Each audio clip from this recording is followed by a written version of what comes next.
Well, it was a quiet start to the 21st Dakar Rally. Granada in southern Spain providing the glorious backdrop. This, the calm before the storm, in more ways than one. The prologue completes, and this was supposed to be the first stage. A cruise along the Spanish coast, an entree for the field, if you like. 115-kilometer special was planned. Sadly, it was washed away. The heavens opened overnight, and the new year ushered in with a downpour. So, same again, thank you. Stage one, a rerun of the prologue course.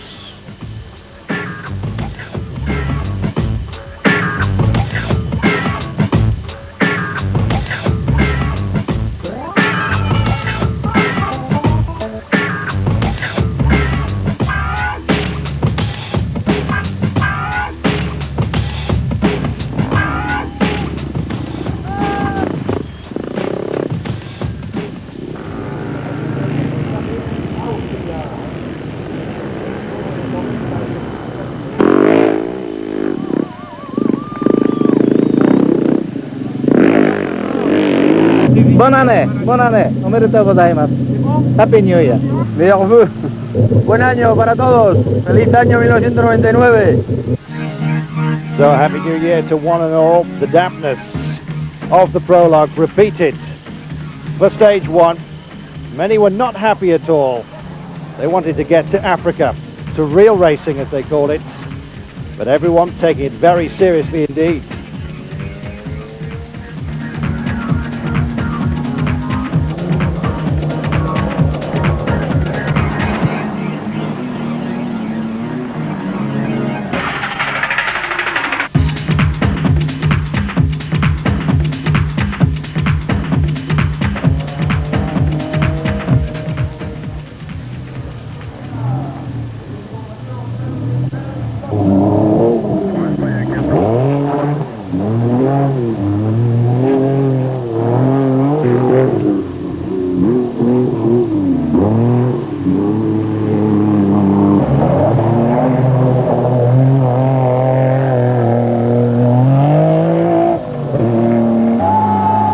Troubles aplenty, the crowd cheering as the Spanish did well, and the foreigners not so well. Von Zitzewitz was to win on the bikes, the cars taken by Prieto.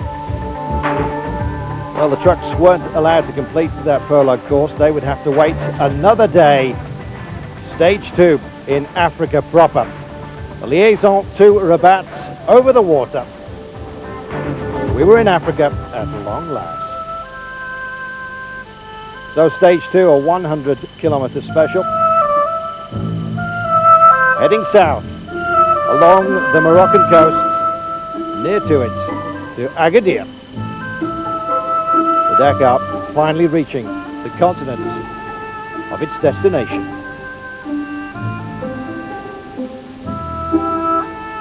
Yes, the Dakar, appreciated by so many, right along the route, and time at last to open up the throttle, push the accelerator, and burst for the horizon. Yes, it wasn't just to be all about KTM. BMW were up there as well, making their mark.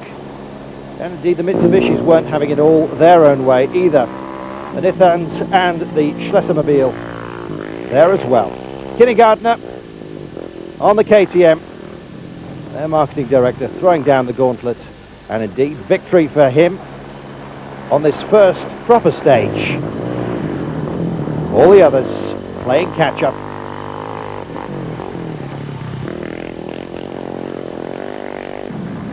Well, Richard Sykes acknowledged that the BMW team was a small one. He said, but every single one of the four pro riders were very special indeed, and so it proved for him as well.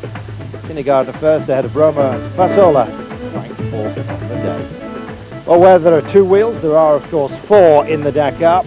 The cars, ever so important, as are the trucks. Spectate.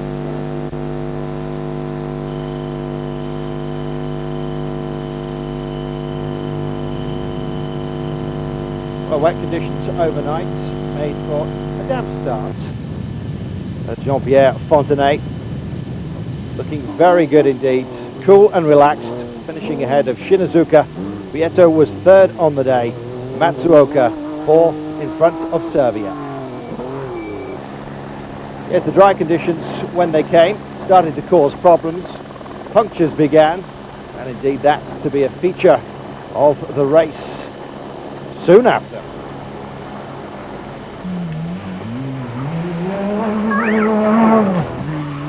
Well, another feature, of course, seen so often at the front, the Schlessermobiles, the buggies, the engine slung over the back, perfect traction on a tough terrain.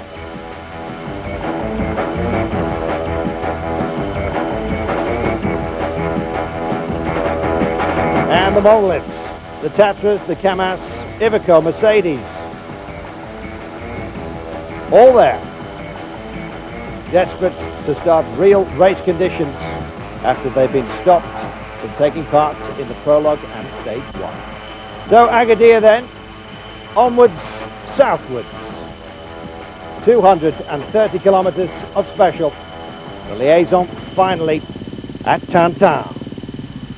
Well, this, they said, was the real start of the Dakar. A tough course ahead of everyone, and the bikers were to find out all about it very soon indeed.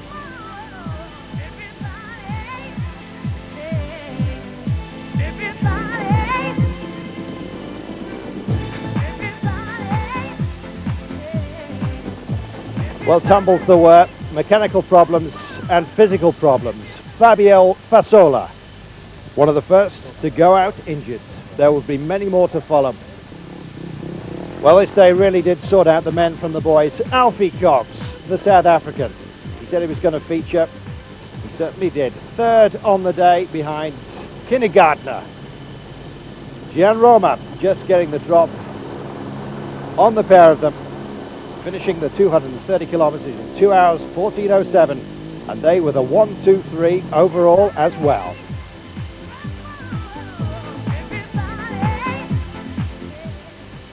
Yes, Roma saying it's a stage of rocks, very hard indeed. Around the 30 kilometer mark he caught up with Kindergartner and went for it, he said. And he was to fall after striking a rock. It jammed in his rear brake, but very pleased he was too. Others were having a much worse time of things. Mechanical trouble starting to rear its ugly head.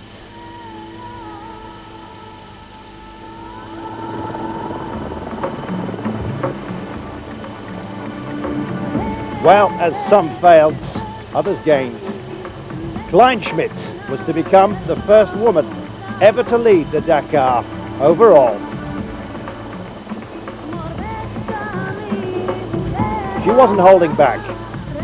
She was gunning for victory, and that's what she got.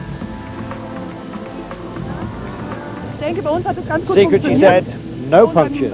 Fast and controlled, you've got to avoid sliding. The weakest point of the tyre is the tyre wall. You hit the rock side on, you're in trouble. Well, Matsuoka, she said, had no punctures either. Matsuoka second on the day ahead of Schlesser. Vieto fourth. Kleinschmidt delighted, as you can see. Leader overall. Second place in those standings. Matsuoka ahead of Schlesser. Vieto fourth, knocking on the door, as well as Fontenay. Here's the Schlessermobile. It's been adapted specifically for this rally. You never see anything like that on the roads. So successful. Schlesser upsetting the Mitsubishis. The only man really to do so at this stage. Defending champion Jean-Pierre Fontenay, 7th on the day. All the smiles reserved for the leaders. Onwards then to stage 4. Cars, bikes, trucks, quads, all sorts of vehicles. Moving on.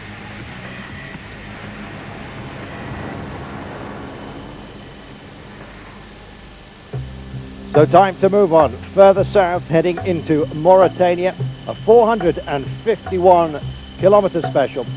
A rude awakening for some who'd never been on the Dakar before. Destination, Bir Mogrin, an old French Foreign Legion fort, literally in the middle of nowhere.